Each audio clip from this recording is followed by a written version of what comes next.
வசூல் ஒரு பக்கம் இருந்தாலுமே கூட லால் ஒரு பக்கம் மன்னிப்பு கேட்கிறாரு, மஞ்சு வாரியர் ஒரு பக்கம் ரொம்ப எமோஷனலா ஒரு விஷயம் ஷேர் பண்றாங்க, பிருத்திவிராஜ் நீங்க சொன்ன மாதிரி மிரட்டல்கள் வந்திருந்தாலுமே கூட அவங்க ரொம்ப மனவேதனையோட ஷேர் பண்றாங்க. இவ்வளவு தூரம் ஒரு படத்துக்கு ஒரு அச்சுறுத்தல் ஏற்படுறதுக்கு வாய்ப்புகள் இருக்குங்களா சார்?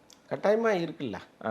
நான் என்ன சொல்றேன், இங்க கருத்து சுதந்திரம்னு இருக்கு. சரி, காஷ்மீரி ஃபைல்ஸ்ன்னு ஒரு படம் வரும்பொழுது ஏன் எம்புரான்னு ஒரு படம் வரக்கூடாது?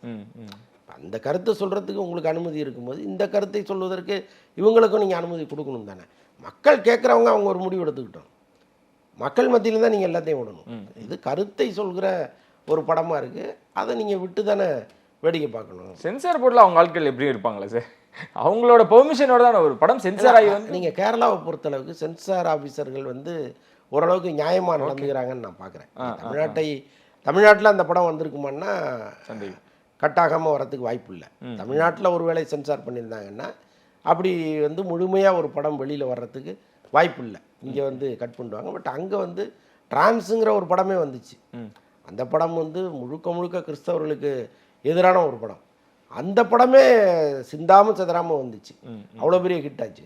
ஸோ அப்படி இருக்கும்போது அங்கே வந்து பல படங்களை கருத்து சுதந்திரத்தை அவங்க ஆதரிக்கிறாங்க, மதிக்கிறாங்க. இங்கே அது இல்லையோன்னு நினைக்கிறேன்.